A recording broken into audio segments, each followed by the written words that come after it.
महान सिंगर जो गुमनामी में ऐसा खोया कि कभी ना लौट सका। वो सुरीला गायक जिसकी आवाज ने 80 और 90 के दशक में लोगों का ध्यान अपनी तरफ ऐसा खींचा कि लोग कभी उस आवाज को भूल ही नहीं पाए। और थे मोहम्मद अजीज, ऐसी खनकती आवाज के मालिक जिसे लोगों ने महान मोहम्मद रफी के समकक्ष मानना शुरू कर दिया। हिंदी फिल्मों में उन्होंने कुछ ऐसे गाने गाए जो यादगार बन गए। और फिर वो वक्त भी देखा जब गुमनामी के अंधेरे ने उन्हें चारों तरफ से घेर लिया। तो चलिए जानते हैं कैसे मोहम्मद अजीज के जिंदगी का सफर कैसा था।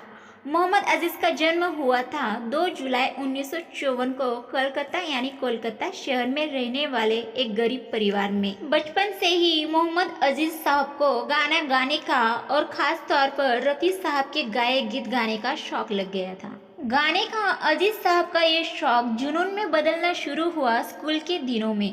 स्कूल में होने वाले कल्चरल प्रोग्राम्स में ये स्टेज पर गाया करते थे। काफ़ी सराहना भी मिलने लगी थी। इन्हीं सराहनाओं ने अजीज साहब को संगीत में करियर बनाने के लिए प्रेरित किया। ये ख्वाब देखते थे कि रफ़ी साहब की तरह ही एक दिन उनके गाए गाने भी रेडियो पर बजा करेंगे। अजीज साहब ने भविष्य के सुनहरे ख्वाब बुनने अभी शुरू ही किए थे कि परिवार पर आर्थिक मुसीबतों का पहाड़ टूट पड़ा। हालत ये हो गई कि उन्हें कोलकाता के रेस्टोरेंट्स और होटल्स में गाना गाने के लिए विवश होना पड़ा। हालांकि इन जगहों पर गाने का एक फायदा अजीज साहब को ये हुआ कि कोलकाता की एलिट क्लास के बीच ये अच्छे खासे मशहूर हो गए। साल 1980 में जब रफ़ी साहब की मौत हुई तो मोहम्मद अजीज बुरी तरह से टूट गए।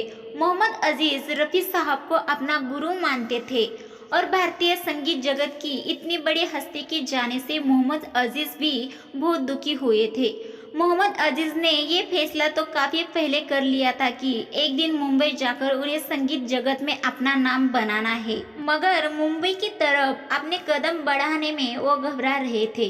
वजह थी मुंबई का उनके लिए एकदम अनजान शहर होना।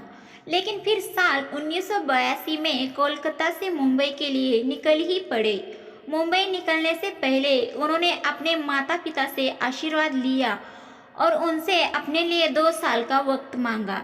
इस तरह से माता पिता का आशीर्वाद साथ लिए ये आ गए सपनों के शहर मुंबई, जहाँ एक बेहद कड़ा संघर्ष उनका इंतजार कर रहा था। घर से लाए कुछ रुपयों की बदौलत अजीज साहब ने अपने लिए एक छत का इंतजाम तो कर लिया, लेकिन काम मांगने के लिए उन्हें बहुत धक्के खाने पड़े। ये जहाँ भी जाते वहाँ से उन्हें निराशा ही मिलती। काम पाने की आखिरी उम्मीद लिए आखिरकार ये आफ्ताब पिक्चर्स के ऑफिस पहुँचे। आफ्ताब पिक्चर्स के मालिक हुआ करते थे सलीम अख्तर। उन्हीं के बड़े भाई ने, जो कि कोलकाता में रहा करते थे और जिनसे अजीज साहब की बढ़िया जान पहचान थी, उन्होंने उन्हें एक सिफारिशी चिट्ठी लिखकर दी थी। उन्होंने वो चिट्ठी सलीम अख्तर को दिखाई। वो चिट्ठी देखकर सलीम अख्तर ने अजीज साहब की जान पहचान कराई अनु मलिक से, जो खुद भी उन दिनों फिल्म इंडस्ट्री में एकदम नए नवेले थे। अनु मलिक से अजीज साहब की बढ़िया दोस्ती हो गई। अनु मलिक उनसे कई डेमो सॉन्ग्स की रिकॉर्डिंग कराया करते थे और वो भी खुशी खुशी उनके लिए रिकॉर्डिंग कर दिया करते थे। हालांकि काम मिलेगा कि नहीं और मिलेगा तो कब मिलेगा, इसका उन्हें कुछ पता नहीं था। दोस्ती की खातिर ये अनु मलिक के साथ डेमो रिकॉर्डिंग करते थे और एक दिन अनु मलिक ने ही अजीज साहब को उनके करियर का पहला माइलस्टोन अचीव करने का मौका दिया। ये बहुत ही रहस्यमय किस्सा है।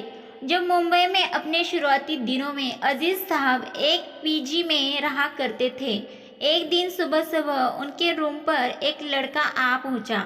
उस वक्त तो वो सोए हुए थे। उस लड़के ने उन्हें जगाया और कहा कि तुम यहाँ सो रहे हो और आज तुम्हारी सोई किस्मत जागने वाली है।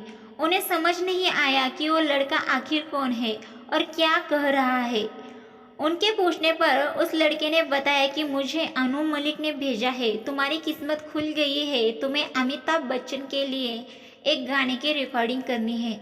उन्हें लगा कि वो लड़का उनसे मजाक कर रहा है, मगर जब उस लड़के ने जोर देकर कहा कि वो सच बोल रहा है तो ये फटाफट से तैयार होकर अनु मलिक के स्टूडियो पहुंचे। वहाँ अनु मलिक ने उनसे कहा कि तैयार हो जाओ, तुम्हें मनमोहन देसाई की फिल्म मर्द का टाइटल सॉन्ग गाना है, जो कि अमिताभ बच्चन पर फिल्माया जाएगा। अजीज साहब ने पूरी शिद्दत के साथ मर्द फिल्म का वो गाना गाया और उसके बाद फिर कभी पीछे मुड़कर नहीं देखा। 1985 में अंबर नाम की फिल्म से अजीज साहब ने अपने सिंगिंग करियर की शुरुआत कर दी थी।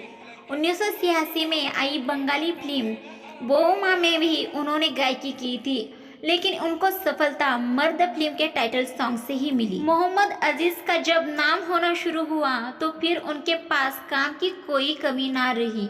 उन्होंने हर बड़े फनकार के साथ काम किया, नौशाद साहब हो या कल्याण जी आनंद जी हो। अजीज साहब ने 3 जनरेशन के नामी संगीतकारों के संग सॉन्ग्स रिकॉर्ड किए। लता मंगेशकर हो या फिर आशा भोसले हो, सुनिधि चौहान हो या फिर श्रेया घोषाल हो, अलका याग्निक हो या कविता कृष्णमूर्ति हो, या फिर चाहे साधना सरगम ही हो, अजीज साहब ने हर बड़ी गायिका के साथ जुगलबंदी की थी। यही नहीं, कई बड़े सितारों की आवाज भी बने थे। अजीज साहब ने दिलीप कुमार, अमिताभ बच्चन, गोविंदा, सलमान खान और शाहरुख खान जैसे नामी एक्टर्स को अपनी आवाज दी। हिंदी के अलावा बंगाली और ओडिया भाषा में भी उन्होंने गीत गाए। अपने करियर में अजीज साहब ने भारत की लगभग हर भाषा में गीत गाए और कुल 20,000 से भी ज़्यादा गीत गाए। केवल फिल्में ही नहीं, अजीज साहब ने सूफी सॉन्ग्स भी गाए थे। उन्होंने ढेरों भजन, तुलसीदास की चौपाइयाँ, कबीरदास के दोहे और हनुमान चालीसा तक अपनी आवाज में गाई है। जय हनुमान नाम के लोकप्रिय टीवी शो का टाइटल ट्रैक भी अजीज साहब ने ही गाया था। रामायण में भी कई जगह अजीज साहब की आवाज का इस्तेमाल किया गया था। उनकी गाई कव्वालियों का तो कोई हिसाब ही नहीं है। कुल मिलाकर 80 और 90 के दशक का गायकी का शायद ही कोई ऐसा जोनरा होगा जो अजीज साहब से छूटा होगा। लेकिन जैसे हर चमकते सूरज का एक दिन अस्त होना पड़ता है, वैसे ही मोहम्मद अजीज साहब की किस्मत के सूरज डूबने का भी वक्त आया। 90 के दशक के आखिरी सालों में भारतीय संगीत इंडस्ट्री में तेजी से बदलाव होने शुरू हुए। पुराने नामी संगीतकारों की जगह कई नए लोगों ने ले ली और बहुत तेजी से हो रहे बदलाव की इस दौड़ में अजीज साहब बेहद पीछे छूट गए। उनसे गंवाने वाले कई संगीतकारों ने काम करना बंद कर दिया, कुछ ये दुनिया छोड़कर जा चुके थे। उसका नतीजा ये हुआ कि मोहम्मद अजीज साहब को काम मिलना काफ़ी कम हो गया। हालांकि लाइव शोज में उनका जलवा हमेशा बरकरार रहा। उनके लाइव स्टेज शोज हमेशा फुल रहते थे। 27 नवंबर 2018 की तारीख एक मनहूस तारीख बनकर आई, जिसने अजीज साहब को उनके फैन से हमेशा के लिए छीन लिया। अजीज साहब कोलकाता से मुंबई आए थे। फ्लाइट से उतरने के बाद वो टैक्सी में बैठे तो उन्हें अपनी तबीयत खराब महसूस हुई और वो फिर अचानक बेहोश हो गए। आनन फानन में उन्हें नानावटी हॉस्पिटल में भर्ती कराया गया, लेकिन डॉक्टर्स उनकी जान न बचा सके। कार्डियक अरेस्ट के चलते मोहम्मद अजीज की मौत हो गई और इसी के साथ एक बेहद शानदार आवाज़ हमेशा हमेशा के लिए शांत हो गई। आप सबको मोहम्मद अजीज साहब का ये कठिन भरा सफ़र कैसा लगा वो हमें कमेंट करके ज़रूर बताइए। साथ ही मेरे चैनल को सब्सक्राइब, वीडियो को लाइक ज़रूर कीजिए।